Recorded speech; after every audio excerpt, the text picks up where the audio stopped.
Magandang hapon, mga minamahal na kababayan, mga dakila at mga bayaning Pilipino. Ako po si Raul Lambino, isa po akong Pilipino, isa pong nagmamahal sa bayan. Bago ko umpisahan po itong live na pagbibigay ng mga detalye kung ano na ang gagawin natin pagkatapos ng nangyari kahapon, yung nakalulungkot na pangyayari sa pag-aresto nila, pag-detain nila, pag-kidnap nila kay Tatay Digong at pagsuko nila kay Tatay Digong sa mga banyaga na sila ngayon ang lilitis sa isang dakilang Pilipino, isang dakilang pinuno na nagbigay ng karangalan sa ating bansa. Na nung panahon niya bilang isang Pangulo, lahat tayo ay taas noo. Lahat tayo ay kahit saan magpunta na ating ikinararangal na may bansang Pilipinas at tayo ay Pilipino. Yan po yung sitwasyon at damdamin ng mga Pilipino, lalong-lalo na po yung ating mga overseas Filipino workers na talagang ang kanilang kasiyahan na sa wakas nagkaroon ng Pangulo ng Pilipinas na talagang may malasakit sa bayan, may malasakit sa kapwa Pilipino. Ito ang aking panawagan sa ating mga kababayan. Laban para sa katapatan at hustisya para kay Tatay Digong. Huwag natin pong pababayaan. Mga kababayan, nandito tayo ngayon hindi lang para sa eleksyon. Hindi dahil panahon po ngayon ng kampanya, kundi para ipaglaban ang mga tinatawag nating utang na loob, katapatan, kahihiyan, at hustisya. Pero ano na ang nangyayari ngayon? Nakita natin, pagtataksil, pansariling interes, panunupil, dahil lamang po sa politika. Huwag nating kalimutan, kung wala ang mga Duterte, kung wala si BP Inday Sara, hindi magiging presidente ang isang Bongbong Marcos ngayon. Ang mga Duterte ang nagbigay ng suporta, ng endorsement, ang pagpayag ni BP Sara na tumakbo under the unity na kasama ni Bongbong Marcos. Yun ang lakas para maipanalo si Marcos Jr. bilang Pangulo ngayon. Ang mga Duterte ang lumaban para sa bayan, lumaban kontra droga, kriminalidad, at kaaway ng mga oligarko na sila ang naghahari sa ating bansa ng maraming dekada na at henerasyon sa Pilipinas. At ngayon, si Tatay Digong mismo ang inuusig ng gobyernong siya ang nagluklok sa mga namumuno ngayon. Nasaan ang utang na loob? Nasaan ang delikadesa? Nasaan ang pasasalamat? Si Tatay Digong na siyang tumulong sa mga Marcoses para makabangon ang pangalan ng kanilang pamilya. Kung hindi dahil kay Tatay Digong, hanggang ngayon, nasa anino pa rin sila ng kasaysayan. Pero ngayon, na sila na ang nasa kapangyarihan, nakalimutan na nila ang ginawa ni Tatay Digong at ng mga Duterte para sa kanila. Isa sa pinakamalinaw na patunay na kawalan ng utang na loob ay Si Tatay Digong ang nag-utos para ipalibing ang dating Presidente Ferdinand Marcos Sr. sa libingan ng mga bayani. 5 presidente mula kay Presidente Cory Aquino, Presidente Fidel Ramos, Presidente Erap Estrada, Presidente Gloria Macapagal Arroyo, Presidente Noynoy Aquino. 5 presidente ang nagdaan. Hindi nila gusto na ipalibing ang bangkay ng isang Ferdinand Marcos Jr. sa libingan ng mga bayani. Dahil maraming mga Pilipino ang tumututol dito na hindi nila makalimutan ang kadilimang dinaanan ng ating bansa noong mga panahon na sila ang nasa kapangyarihan. Nasaan ang utang na loob? Nasaan ang pasasalamat? Si Tatay Digong lang ang gumawa. Ipinusta niya yung kanyang kapital sa politika. Kahit na marami sa kabinete noon ang tumututol doon sa naging desisyon ni Tatay Digong. Pero siyempre ako bilang isang Ilocano, pudpudnoak nga Ilocano, naragsakak nga kasjay naging desisyon ni Tatay Digong nga ipunpon ni Apo Marcos Sr. ijay libingan ng mga bayani. Pero yung pong mga ibang cabinet members ni Tatay Digong, tumututol po sila. Pero si Tatay Digong ay nanindigan at sinabi niya na panahon na para limutin natin ang ganong sitwasyon kasi si Marcos Sr. ay naging presidente ng Pilipinas at bigyan natin ng karangalan yung kanyang posisyon, hindi lang yung kanyang pagiging isang Ferdinand Marcos Sr., kung hindi bilang isang presidente ng Pilipinas. Nakita natin, nakabangon ang mga Marcoses sa politika. Hawak na nila ang kapangyarihan ngayon. Sila ang may kontrol sa lahat ng resources ng ating pamahalaan. Ano ang nakikita natin? Tandaan natin, 3 dekada na hindi na ipaglaban ng pamilya Marcos na ipalibing ang kanilang tatay.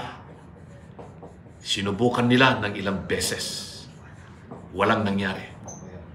Pero si Tatay Digong, hindi siya nag-atubiling tumulong. Hindi siya nag-atubiling gawin ang tama.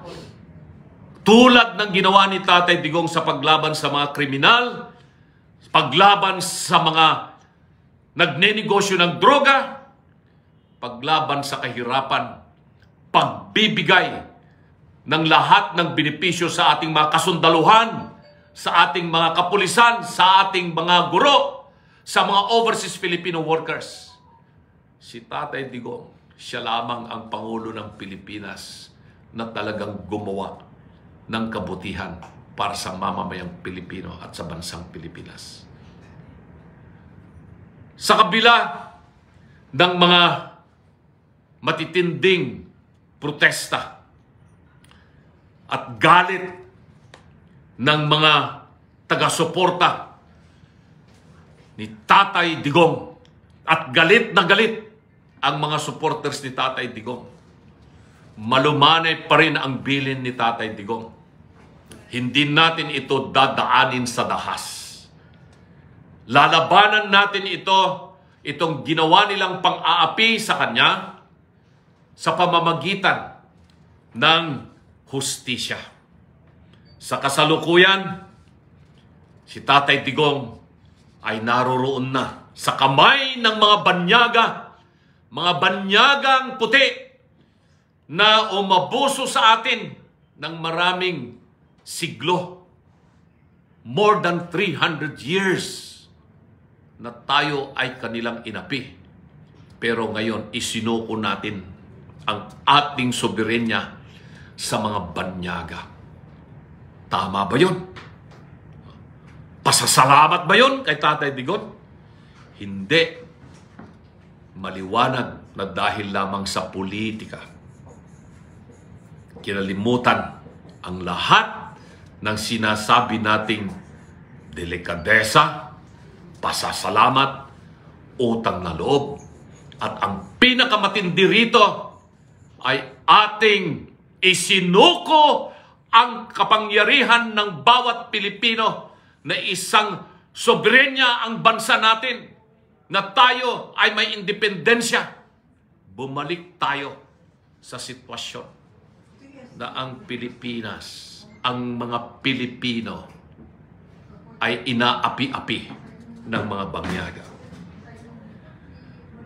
Ano ba ang dapat nating gawin? Magsama-sama tayo, mga minamahal na kababayan.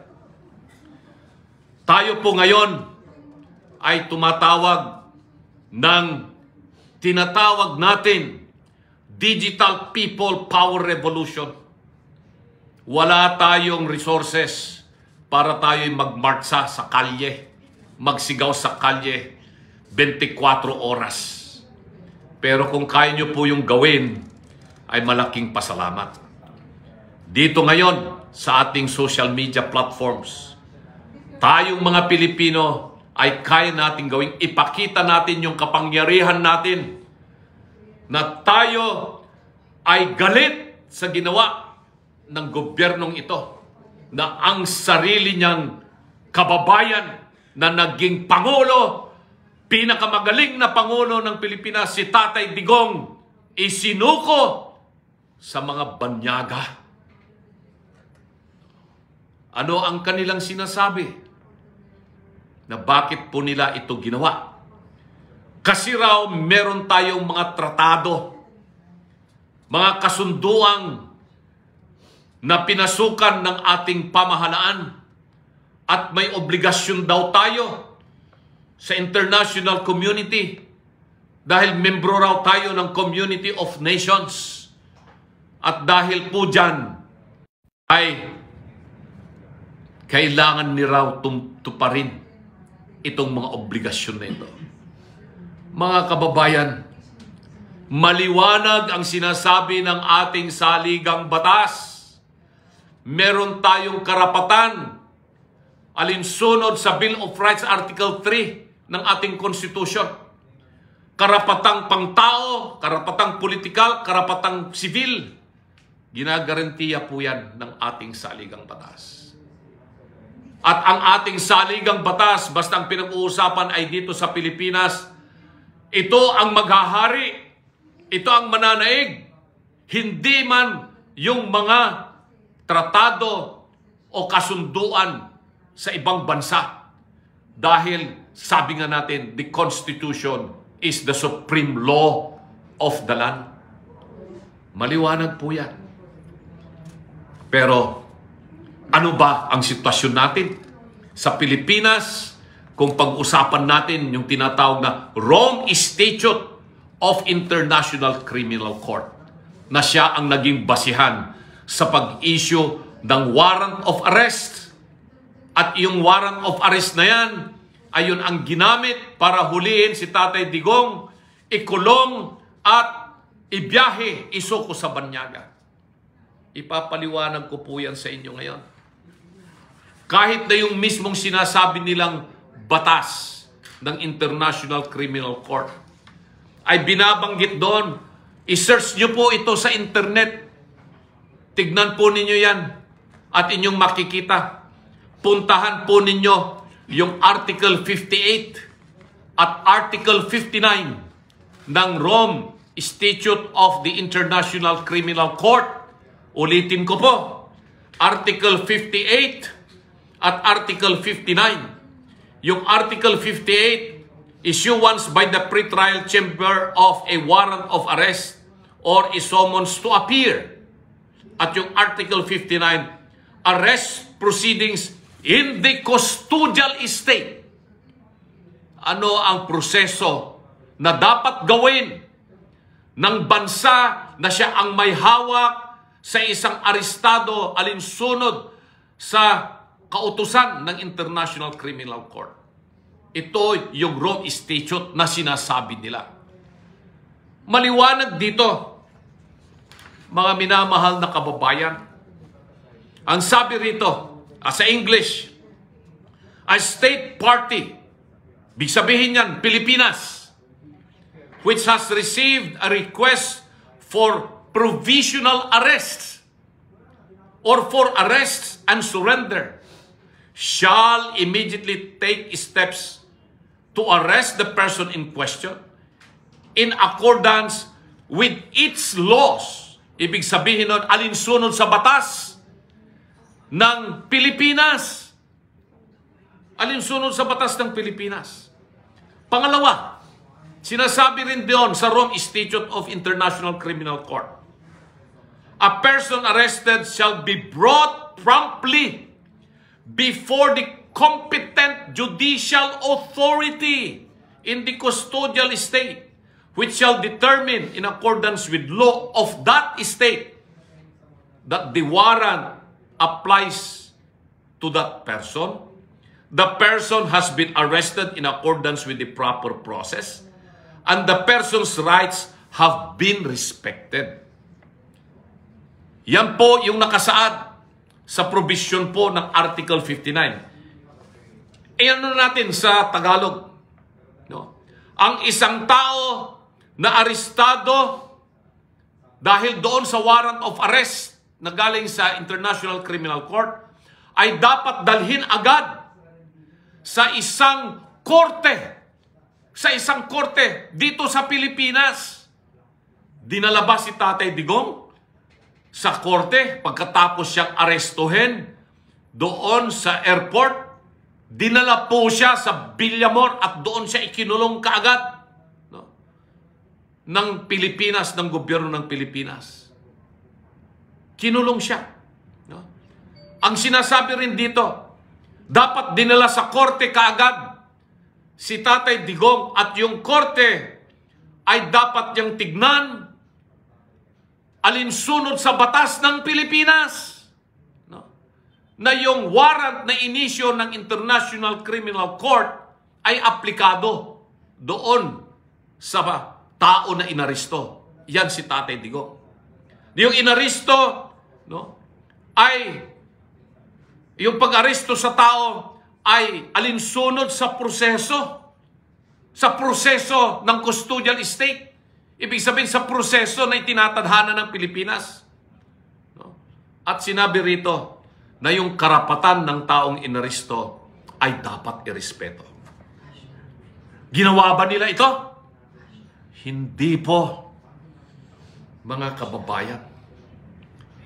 They have violated the rights of President Rodrigo Roa Duterte when he was arrested in the airport, assuming na yung kanilang hawak-hawak, kung meron man silang hawak na warrant of arrest. Dahil hindi po dinala si Tatay Digong sa isang korte dito sa Pilipinas. Dinala nila siya sa kampo ng militar sa Villamor Air Base at ikinulong kaagad. Ang pagkuha kay Tatay Digong ay hindi naaayon sa batas natin sa Pilipinas. Hindi rin naaayon doon sa batas na tinatadhana ng Rome Statute of the International Criminal Court.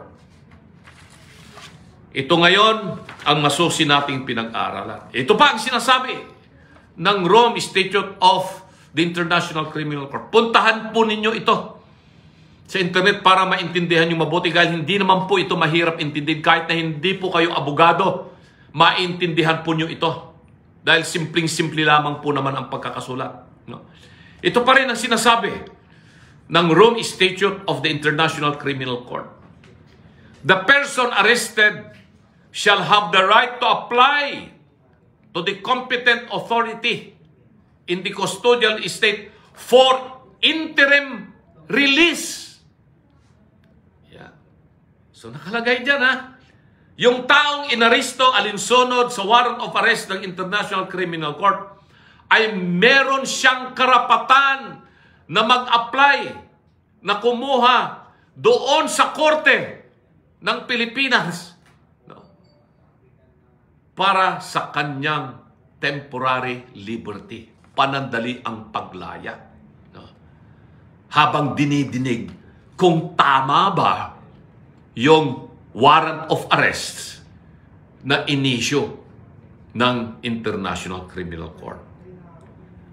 Tapos sinabi pa doon sa Rome Statute, bago magdesisyon ang korte sa Pilipinas doon sa application for temporary release, no, yung korte ay dapat niyang intindihin na maaaring masyadong seryoso, grabe yung krimen na ang isang tao ay nasasakdal.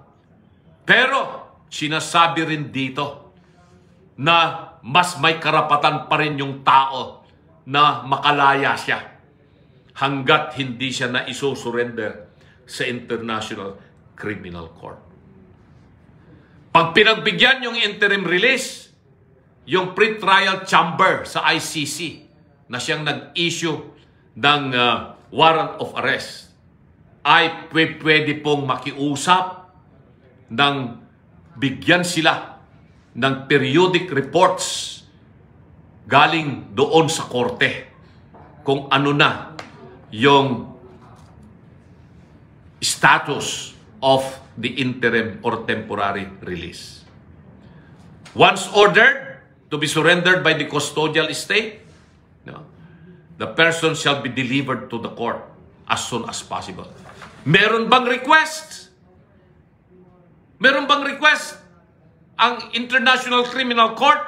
Meron bang request yung tinatawag nating pre-trial chamber ng ICC na dalhin si Tatay Digong sa Hague, sa Netherlands? Wala. Wala. Bakit siya dinala doon? Ano ang sinakyan na eroplano ni Tatay Digong? Sino ang may-ari ng eroplano na sinakyan? Meron namang mga commercial plane na bumabiyahe regularly magmula sa Maynila patungong Europa. Kung dadaan man yan sa Hong Kong o sa Singapore o sa Dubai o sa Japan, makakarating din yan sa Europa kung saan man sa Europa siya dadalhin. Pero bakit minadali ang pagkidnap kay Tatay Digong? Kinidnap siya. At ano ang sinakyan niyang eroplano? Private plane. Private plane. Sino ang may-ari ng eroplanong ito? Magkano ang binayad sa eroplanong ito? Sino ang piloto ng eroplanong ito? Kung binayaran ng gobyerno ng Pilipinas yung may-ari ng eroplanong ito, magkano ang binayad ng Pilipinas? Kung hindi man nagbayad ang Pilipinas at libre ito, bakit ibinigay at pinagamit ang eroplanong ito kung sino man ang may-ari nito? Ano ang magiging liability ng lahat ng gumawa dito? Total, hindi na rin tinitignan ngayon ang delikadesa, utang na loob, pasasalamat. Maliwanag yung sinasabi namin. Merong krimen na naganap, pag illegal arrest kay Tatay Digong, arbitrary detention, at kidnapping. Kidnapping. Dahil tinangay siya, sinakay sa eroplano, dinala kung saan man sa Europa. Ano ang ibig sabihin nito? Yun lamang po bang mga pulis at mga opisyal ng pamahalaan ang may kasalanan dito? Sino ang pinuno? Sino ang mastermind? Maliwanag sa ating saligang batas kung sino ang pinakamataas na opisyal ng ating bansa. Ano ang tinatadhana ng ating konstitusyon pagdating sa liability ng mga matataas na opisyal? Tulad ng ginagawa nila kay BP Inday Sara, yung ginawa po ng Pangulo na siya ang nag-utos para gawin yon kay Tatay Digong, maliwanag, culpable violation of the Constitution, betrayal of public trust, commission of other high crimes tulad ng kidnapping. Yan ang ginawa nila. Mga kababayan, hindi pa po ako natutulog magmula kagabi. Nung tayo ay maghiwa-hiwalay, pasado 1:00 na po nung tayo magkahiwa-hiwalay. Hindi po talaga ako makatulog. Marami sa inyo na hindi pa rin siguro natutulog hanggang ngayon. Wala pong tigil yung pagdating sa akin ng mga mensahe, ng mga tawag, ng iba't ibang mga minamahal nating mga kababayan na galit sa nangyari kahapon, sa ginawa nila kay Tatay Digong.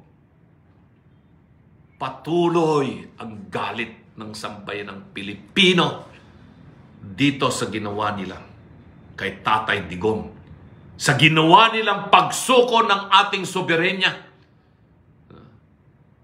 Ito ang panahon na hindi po tayo dapat manahimik.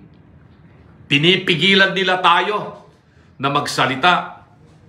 Pinipigilan nila yung mga social media practitioners, mga vloggers na huwag magsalita. Binubusalan sila. Huwag tayong papipigil. Ilabas po natin ang ating damdamin, ang ating nasa isipan. Dahil tayo ay may karapatan, ginagarantiyan po yan ng ating saligang batas.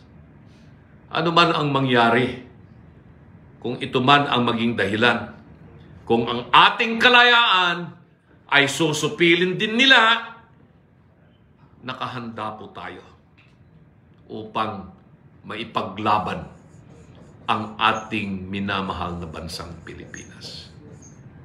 Sa kasalukuyan, ang ating butihing Vice Presidente Inday Sara ay patungo na po sa Europa. Nakaalis na po siya kaninang umaga at patungo po sa Europa para tignan kung saan nila dinala si Tatay Digong. Ganon din po si Congressman Pulong Duterte ng Davao City ay bumiyahe rin patungong Europa upang tignan ang kalagayan ng kanilang mahal na ama, ang ating Tatay Digong. Kami rin po na may kunting kaalaman sa batas. Nag-uusap-usap po kami kung ano yung mga dapat gawin. Hindi ko po mababanggit sa inyo ang lahat ng mga ginagawa ng ating mga magagaling na abogado dito sa Pilipinas at pati mga Pilipinong abogado na nasa ibang bansa. Ay tulong-tulong po tayo dito para ipaglaban ang soberenya ng Pilipinas, para ipaglaban ang karapatan ng bawat Pilipino, na ang Pilipino, kung meron man siyang nagawang kasalanan, ay dito sa Pilipinas lilitisin at hindi sa ibang panig ng mundo na tulad ng gusto nila gawin kay Tatay Digong. Ako po ay magbibigay sa inyo ng mga kaukulang updates sa nangyayari. At ang ating mga overseas Filipino workers po dyan sa Europa, malapit po kayo dyan sa Netherlands, malapit lang po yan sa France, malapit lang po yan sa Belgium, malapit lang po yan sa Germany, ang daming OFW po dyan. Kung kayo po ay natulungan ni Tatay Digong, at kung kayo po ay mahal nyo si Tatay Digong, at kung kayo ay galit sa ginawa nila nitong administrasyon kay Tatay Digong, bisitahin po ninyo si Tatay Digong kung saan man po siya naroroon dyan sa Europa. Kami rin po na naririto, sisikapin din po namin na makadalaw kay Tatay Digong. Hindi ka nag-iisa, Tatay Digong. Nung ako po ay nasa Hong Kong, hindi ko akalain nung aking kantahin yung isang sikat na kanta. Hindi ko alam kung providential yun, bakit yun pa yung napili ko na kanta. You'll never walk alone. Ang aking kinanta. Napakagandang kanta niyan. Siguro sa susunod na pagkakataon na hindi po tayo galit. Dahil ngayon galit pa ako. Makakakanta ako ng maayos. Pero kung gusto niyo mapakinggan yung aking kantang You'll Never Walk Alone, hindi ka nag-iisang lalakad.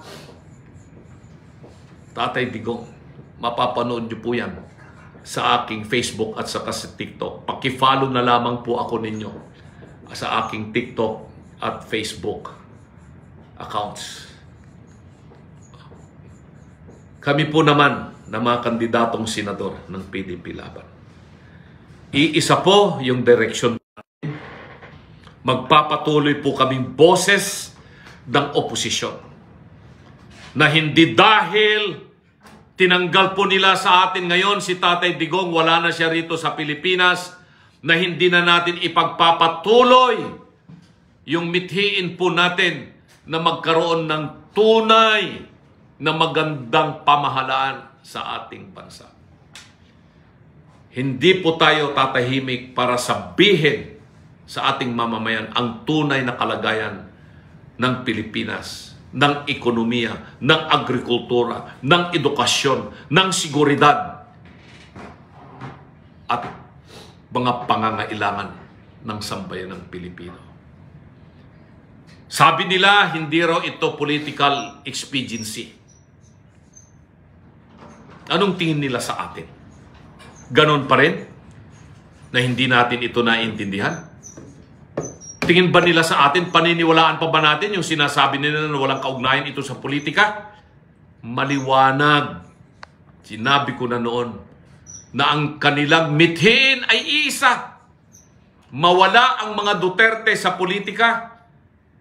Inuna nilang inimpeach si BP Inday Sara para makapaglagay sila ng bagong vice-presidente na yung vice-presidenteng ilalagay nila yan siguradong hindi mananalo sa eleksyon sa pagkapangulo sa 2028. Gusto nilang matanggal si BP Inday Sara.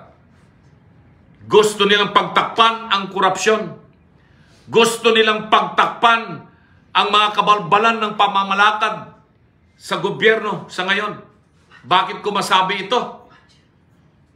2025 budget natin ay isang napaka-anomalyang batas. At hanggang ngayon ay dinidinig pa rin sa Korte Suprema yan. Magkakaroon ng oral arguments sa Supreme Court sa April 1, April 2, April 3 doon sa Baguio City dahil doon magpupulong ang Supreme Court. At gusto nila na mapagtakpan ito. Kaya nila ginawa itong panunupil kay Tatay Digong. Kaya ginagawa nila yung patuloy na paninira sa mga Duterte, lalong-lalo na kay Vice President Sara. Yan ang sitwasyon natin ngayon. Alam din po nila na tayong nasa oposisyon ngayon sa Team Suka, Team PDP Laban, Team Duterte ay patuloy po tayong umiikot, nagpapaliwanag sa ating mga kababayan kahit man po saan tayo magpunta, meron mang rally or hindi, motorkid man yan o kaya'y house to house, pagbisita sa palengke, pag nakita tayo ng ating mga kababayan, pinagkakaguluhan po nila tayo. Ang binabanggit nila, dahil ikaw ay nasa Team Duterte, dahil ikaw ay kasama ni Tatay Digong, straight PDP Laban kami, straight PDP, straight Team Suka. Yan ang katotohanan kung bakit nila ginawa ito kay Tatay Digong. Pagtakpan ang kabalbalan sa pamahalaan. Pagtakpan ang maanumalyang kurap na national budget ng 2025. At siyempre, para mapatigil ang grupo ng Team Suka, Team Duterte, PDP Laban, mga senatorial, congressional, local candidates sa kanilang pakikipaglaban dito sa eleksyon. Pero hindi po tayo papipigil.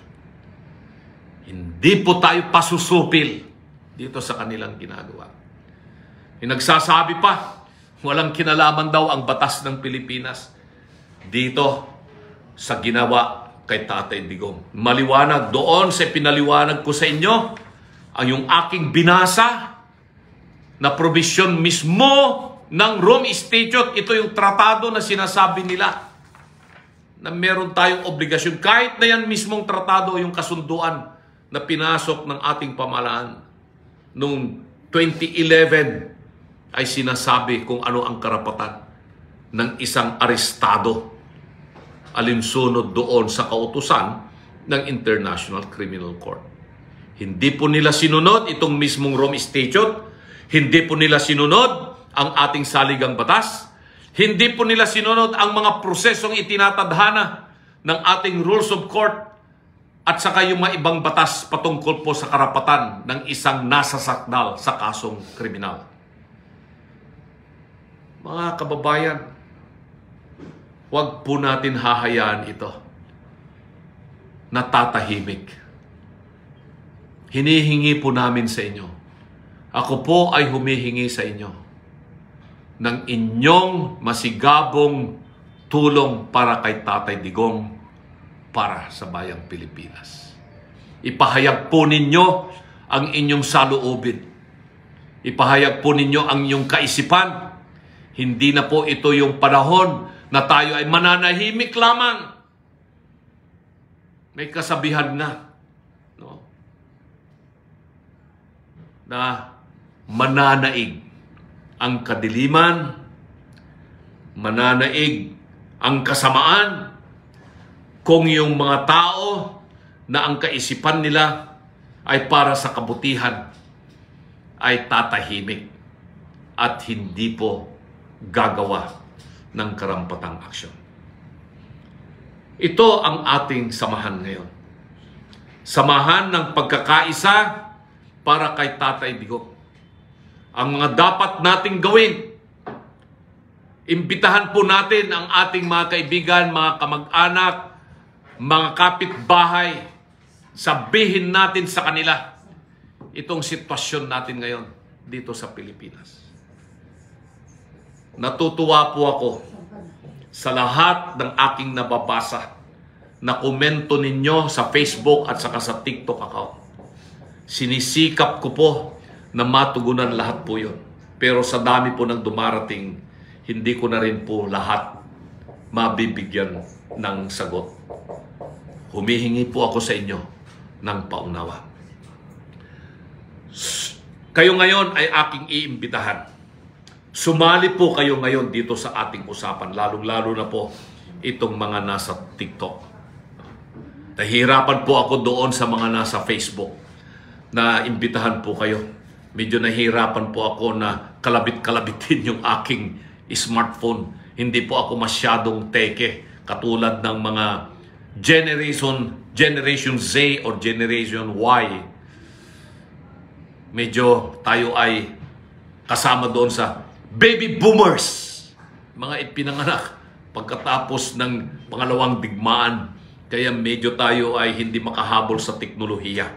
Kaya ipagpaumanhin po ninyo kung hindi ko po kayo ma-entertain na sumampa dito sa ating ginagawang talastasan ngayong hapon hanggang mamayang gabi. At titignan ko po, sasagutin ko po kung kaya ko pong sagutin ang inyong mga katanungan para meron kayong active participation po dito. At salamat po sa inyong mga komento, salamat po sa inyong mga pagbibigay ng heart sa atin. Salamat po sa lahat ng nagfa-follow sa atin sa Facebook at saka sa TikTok. Maraming salamat po. Abangan po ninyo bukas na ako po ay magiging guest sa mga iba't ibang mga television news channel sa ating bansa.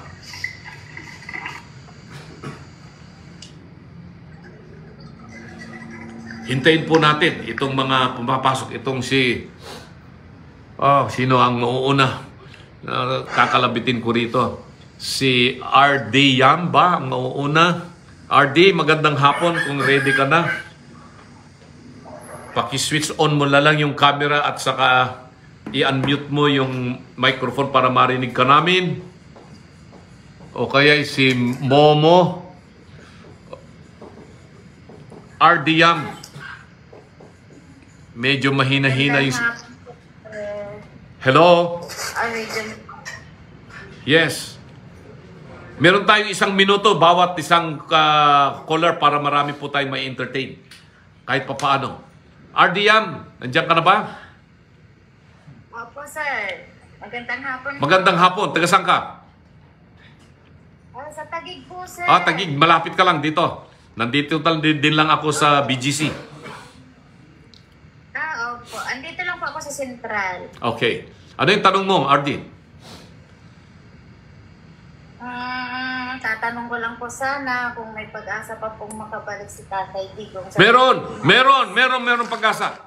Ginagawa natin lahat ang paraan. Meron na tayong mga abogadong nag-aasikaso nito at gagawin nila lahat yung mga kaukulang mga proseso at dadalhin po nila dito sa Pilipinas, sa Supreme Court natin at pati doon kung saan man pong korte doon sa Europa ang kailangan po nating idulog itong kasong ito. So huwag tayong mawawalan ng pag-asa.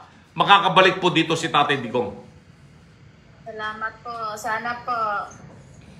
Salamat sa iyong pag-alala sa kanya. Pagdasal po natin siya na manatili po siyang malusog at manatili po siyang malakas. Dahil siya ay talagang, sabi niya, bilin sa amin na Pilipinas, kahit anong mangyari, kahit ako'y mabilanggo, kahit ako ay mamatay, sabi niya, ginawa ko ito para sa ating mga mamamayan at para sa bayang Pilipinas. So, sunod natin si Alcitron.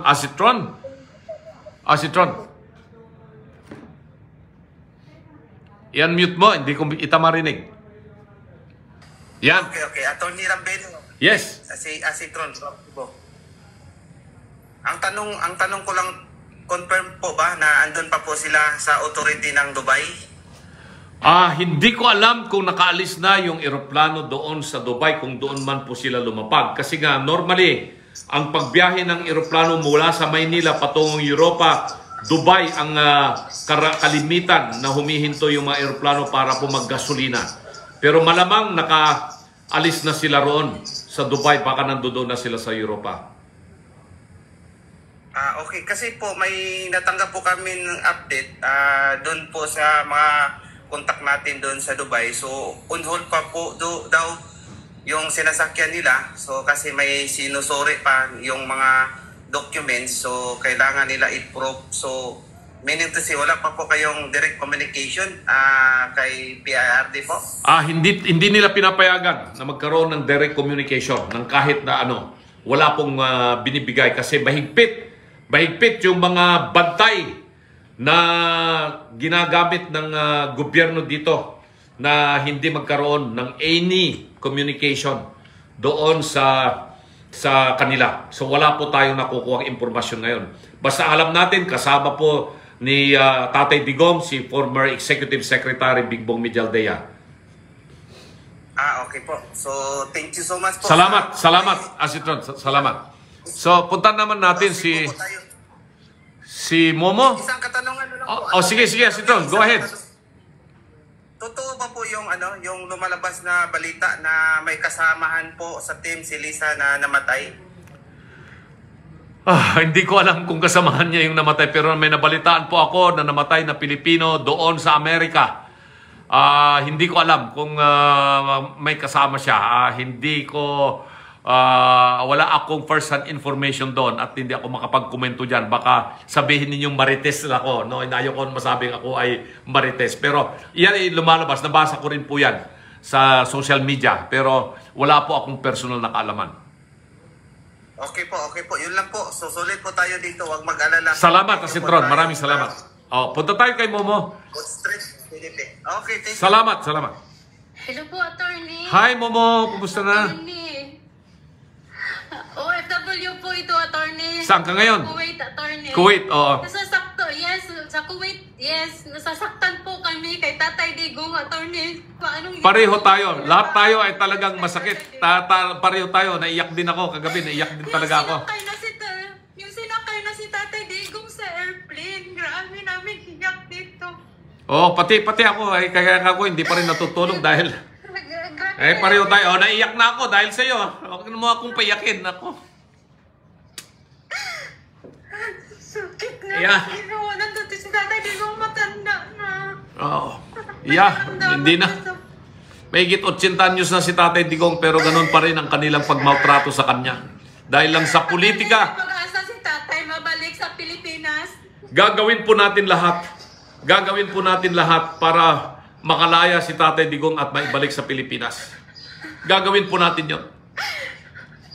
Ay nako, huwag kang umiyak. Thank you, attorney. Salamat mo. Salamat. Grabe, attorney, kahapon pa kami mga OFW iyakan dito sa TikTok, attorney. Wala. Gusto man kaming may gagawin, paano kami makagawa? Nandito kami sa ibang bansa. Salamat. Salamat mo. Salamat. Ang sakit. Sobra. Ang ginawa nila. Grabe. Samahan niyo po ako. Paglalaban po natin ito. Samahan niyo po ako. Ilalaban po natin ito kahit saan po tayo makarating dito. Yeah. Maraming salamat mo. Ingat po kayo dyan sa Kuwait. May pag-asa. Yes. Huwag kayong mawalan ng pag-asa. Manalig tayo sa Panginoong Diyos at hustisya, iiral pa rin ang kabutihan. Panandalian lamang po itong namamayani ang mga nasa kadiliman. Pero mananatili po tayong matatag. Attorney,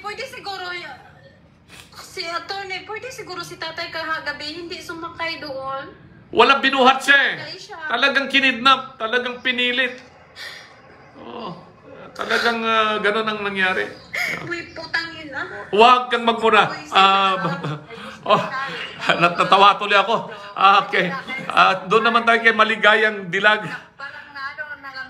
Ay, punta natin si Maligayang Dilag para mawala yung aking luha. Maligayang Dilag, kumusta ka? Hi, attorney. Hi, saan ka ngayon? Good afternoon. Ay, good afternoon. Saan ka ngayon? Currently, nasa Dumaguete po ako. Dyan sa Negros. Kahapon. Negros Oriental. Mayong hapon. Rin yung tanan. May hapon po dito na. Mula hapon sinusubabihan po namin yung news kay Pangulong Duterte. So ngayon po kasi pwede lang namin maitulong is prayer po. Yes. Kailangan. Napakalakas po. Panalangin po natin. Talagang importante po sa atin yan. Yes. Yun lang po yung magagawa. Maraming salamat. Maraming salamat. Sobrang nakakataba ng puso na yung mga organic na mga tao, hindi mga troll ang supporter ng Duterte administration at Pangulong Duterte. So sa ngayon po talaga, wala po kayo itatanong pero ang masasabi ko lang po sa mga viewers po ninyo, huwag po tayong magpanik, huwag tayong magpadala sa emosyon natin, although normal po na magkaroon tayo ng ganitong reaction dahil mahal na mahal natin si Pangulong Duterte.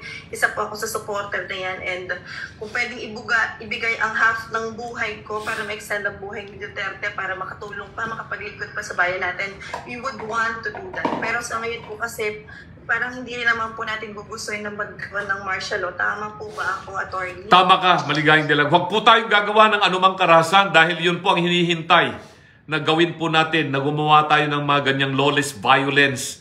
Kasi huwag po natin gagawin yon. Kasi yun ang magiging mitsa nila para mas lalong magiging mabagsik sila sa atin.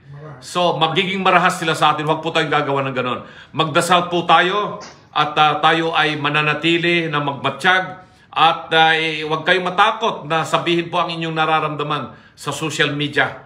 Iyan po yung ating gagawin. Huwag nyo rin kalimutan.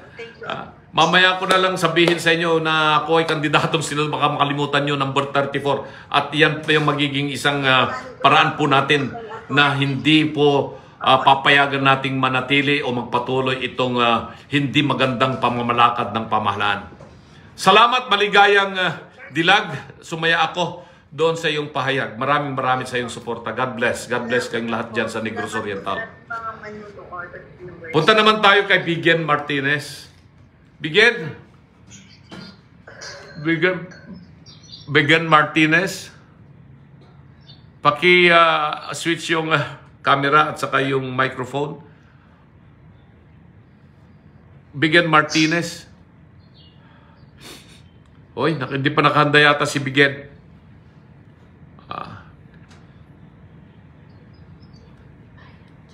Ako muna. Si Mayang DCI. Magandang hapon. Yes, Mayang. Tony. Yes, oo. Yes po, magandang hapon po. Yeah, we're so sad po sa nangyari na po, no? Oo. So, as of now, may gaganapin naman dito na peace rally. Saan ka? Saan lugar yan? Wala ako sa ano. Saan lugar yan? Sa Mindanao po, dito sa Bukidnon. Yes, yes. Bukidnon po sa whole ano. Yeah. So, whole Bukidnon po ngayon, mag-offer po kami ng peace rally. Yes. So, Maraming salamat. sulit po. Yan, isang mapayapang mga rally. Pwede natin pong gawin yan. Pwede po natin gawin yan. Gawin po natin yan. Promise, kagabi parang wala kaming tulog. Parang inaabangan hanggang kung saan na lahat nakamonitor. Isang grupo nga po pala kami. Lahat Yes. nakamonitor kung Yeah. saan na madami po kaming mga kasama. Isa nga po akong ex-abroad, akong OFW before.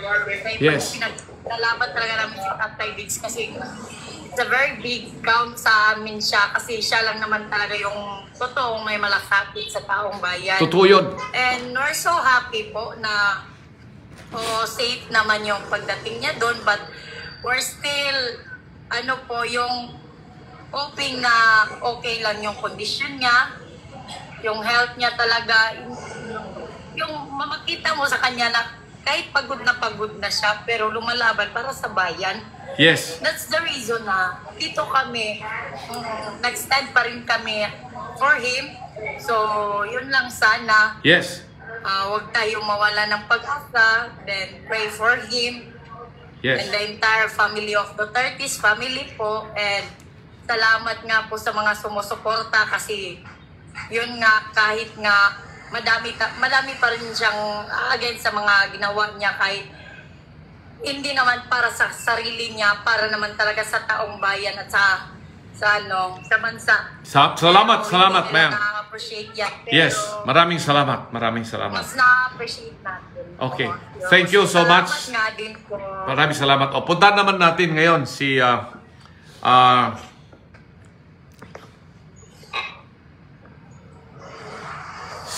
Biggen Martinez. Handa ka na ba? Hello po, Attorney. Yes, Biggen. Yes po. Opo. Medyo mahina lang po kasi ang signal namin dito sa Bicol. Saan ka sa Bicol? Sa Camsor. Sa Camsor. Mga Uragon. Ano po, sa Camsor po. Mga Oragon, sir. Mga Uragon, Yeah. Sir, ang tanong ko lang po ay yung ano po ba yung ano po yung pinahil sa korte dito sa Supreme Court?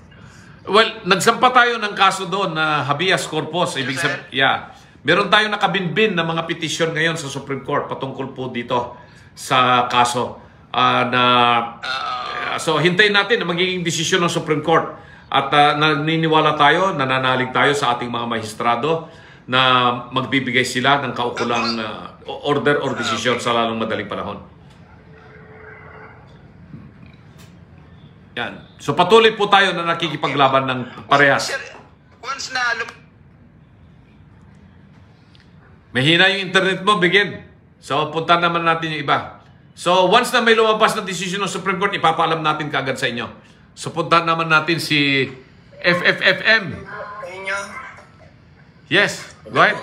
Ako pala yung Valenzuela Master Head Founder ng FFF. Solid ako sa presidente natin, pagmamahal ng Rodriguez family. Sila yung boboto namin.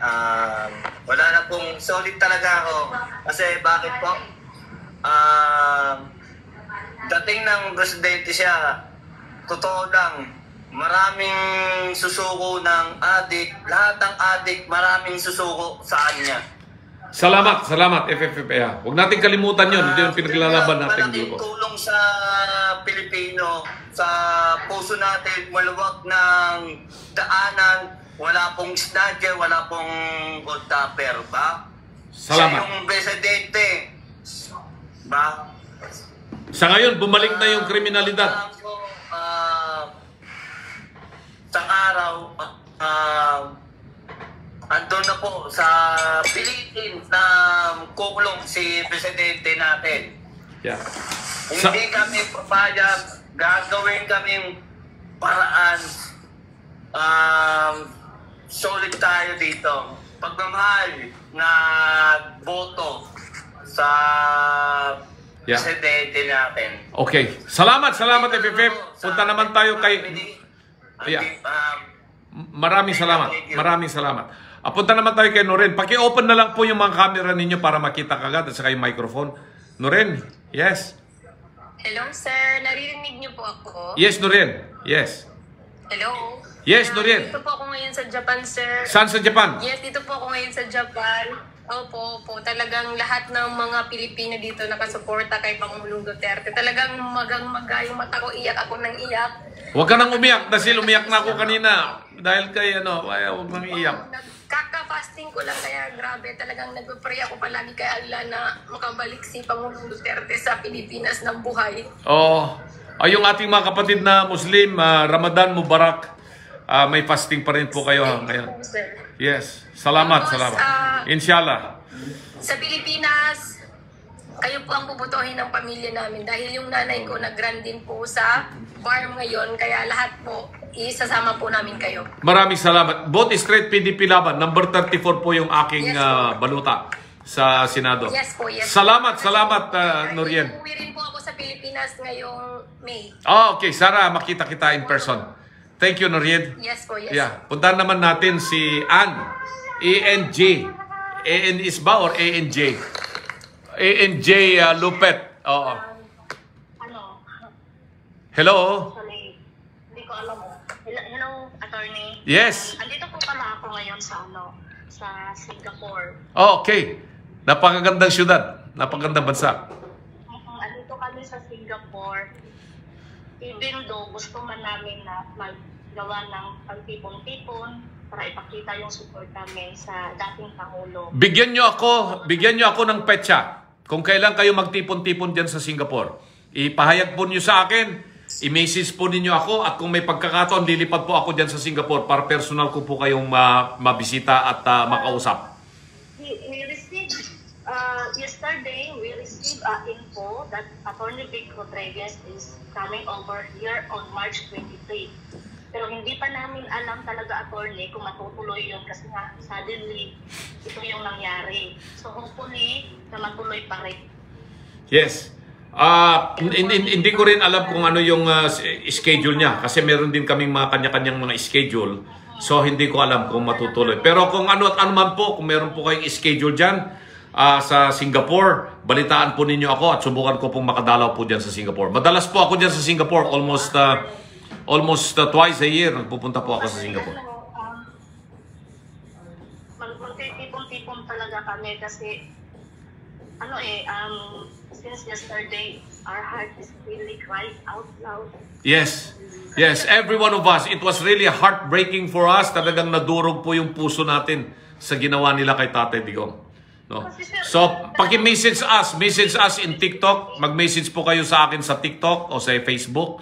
Sasagutin ko po yan. I try to read as many messages as I could every day. Kaya kuminsan yun ang dahilan kung bakit ako napupuyat o kaya pag nagbabiyahe ako na sasakyan, I try to open every messages and respond and reply to all of you. So thank you NJ. Balitaan mo ko dyan sa Singapore. Sunod naman natin ngayon ay si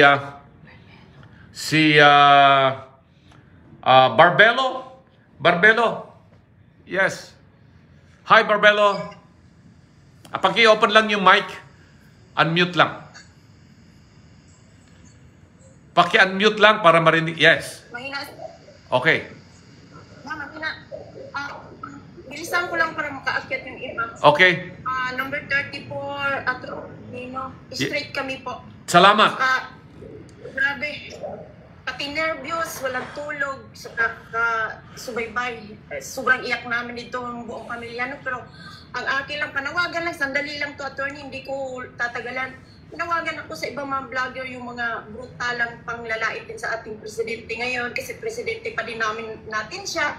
Kasi parang nadadagdagan ng attorney yung para be professional na lang tayo sa mga comment natin, mga DDS. So, wag nang pairalin yung galit at bullying kasi mas lalo silang...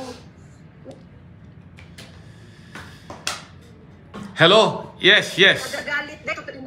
Yes. Sa mga Opo. Mga vlogger lang, hindi ko nila lahat attorney. Respeto lang din kasi parang naghahasik din lalo ang game. Kasi ganun pambubuli ng mga ibang DDS. Sila lahat attorney. Salamat, Barbelo. Gusto ko payawatig. Ito na po. Yes, noted yan. Makakarating sa ating mga kababayan yan. Tama yung observation mo. So, punta naman natin si, sunod ay si Aris 80. Pakiswitch yung microphone, Aris. Hello, Aris. Yeah. Hindi kita marinig. Walang mic. Naka-unmute. Yan. Yan, sir. Okay na. Ayos. Sir, Good. magandang gabi pala, Senator. Ako pala ho ay isang seaman po. Asan ka ngayon? Engineer ho. Engineer Aris. Asan ka ngayon? Ngayon, dito kami sa Japan, sir. Japan.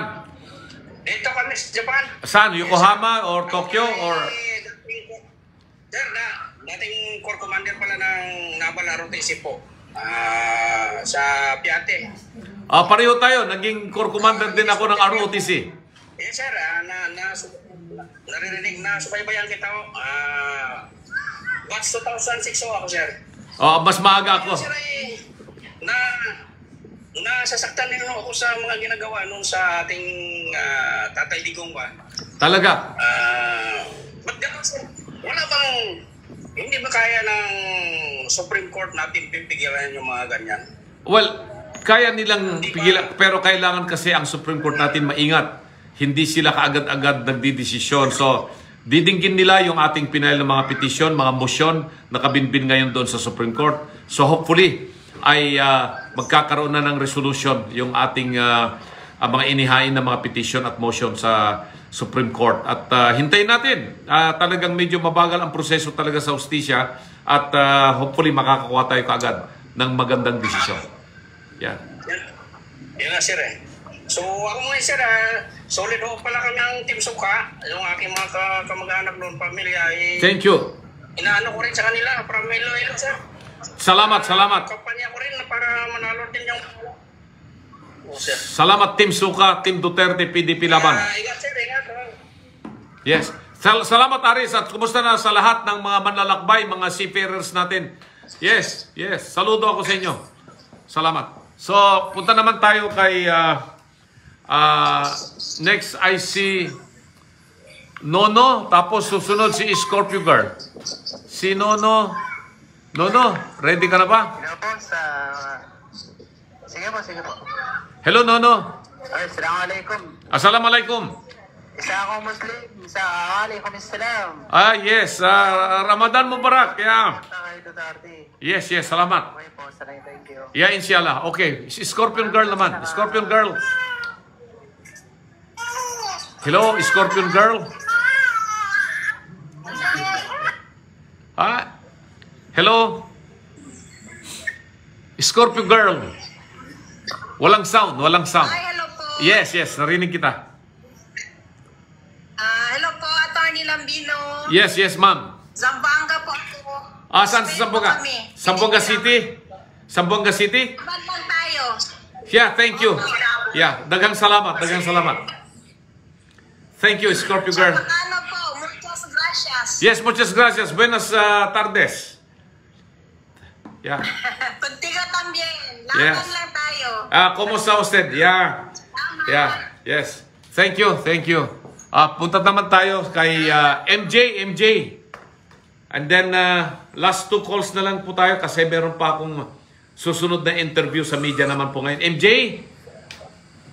Yes. Attorney, magandang hapon po. Magandang hapon, MJ. Yes po. Ano po ako, magpapasalamat lang ako sa inyo kasi yung nagpapasalamat kami sa inyo dahil kayo din ang isang nakita namin sa inyo kung paano nyo hindi pinabayaan si Tatay Digong. Salamat. Since talaga na kayo ang pinili niya, hindi kami nagkakamaling kayo dalhin namin kayo. Kasi Salamat. may grupo ako, attorney, may grupo kami, Boy Dagol International DDS po. Yes. Dinadala po namin kayo, hindi lang po ikaw, buong team po Yes. ng Team Suka. Importante yun. Kaya kami po nagpapasalamat kay Tatay Digong na talagang piling-pili ang kanyang mga piniling candidates para ipasok diyan sa Senado. Maraming salamat po sa walang humpay na suporta kay Tatay Digong. Maraming salamat, MJ. Since nakita namin kung paano nyo siya pinagtanggol, maraming salamat po. Yeah. Imbitahan nyo yung mga kamag-anak at saka mga kaibigan. Boy Dagol International po, Yes. maraming salamat. Boy Dagol International, mabuhay po kayo. Mabuhay. Salamat. Salamat po. So, punta tayo kay sinong kasunod? Si Akera? Hindi pa ba si Akera? Wala. Hello, Akera. Hi, hello po. Hi. Magandang hapon. Magandang hapon. Umaga sa inyo lahat. Okay, anyway, shoutout ako sa mga ka-OFW ko dito sa Singapore. Ayan, matanong ko lang po sa inyo, attorney, kung ano po yung magiging hakbang doon sa ginawa ni Tory, doon sa pag-force niya na isakay talaga si PRDD. Yes, pinag-aaralan natin kung ano yung pinag-aaralan natin kung anong mga kaulang mga kaso. Mga kaso na isasampa natin laban po sa kanila. Maliwanag yung sinabi ko sa inyo kanina, nagkaroon ng illegal arrest, arbitrary detention, nagkaroon ng kidnapping kasi isinakay si Tatay Digong sa eroplano at dinala kung saan na hindi naayon sa kanyang kalooban. So hintayin natin ang magiging desisyon po ng mga pamilya Duterte at mga abogado, pero nandito po kami, pinag-uusapan po natin ang mga pwede nating mga kasong maisasampa. At siguro nakalimutan nila na itong mga gumagawa ng ganyan, na kahit si akala nila hindi na po sila aalis sa pwesto. Huwag po kayong mag-alala, hindi po natin ito titigilan, hindi natin ito pababayaan. Yan. Si Sad... Attorney, mananawag ako. Yes, sige. Mananawagan lang po ako sa lahat ng taong bayan na sana'y manalangin tayo para sa safety ni PRDD kung saan man siya ngayon. And then, lastly, ito lang po masasabi ko, huwag tayong gumamit ng dahas. Daanin natin sa legal process. Sama. Kasi alam naman natin na wala naman siyang ginawang masama. Yes, salamat Akira. Salamat. Sa Diyos na lang po. Yes. Pagpapa sa Diyos natin. Yes. Thank you po. Salamat. Sad Boy. Susunod si Sad Boy. Andito pa ba? Sad Boy. Hello, walang mic, Sad Boy. Buksan mo yung mic para happy boy na lang. Attorney, magandang hapon po. Magandang hapon.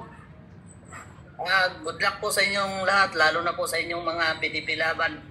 Maraming salamat.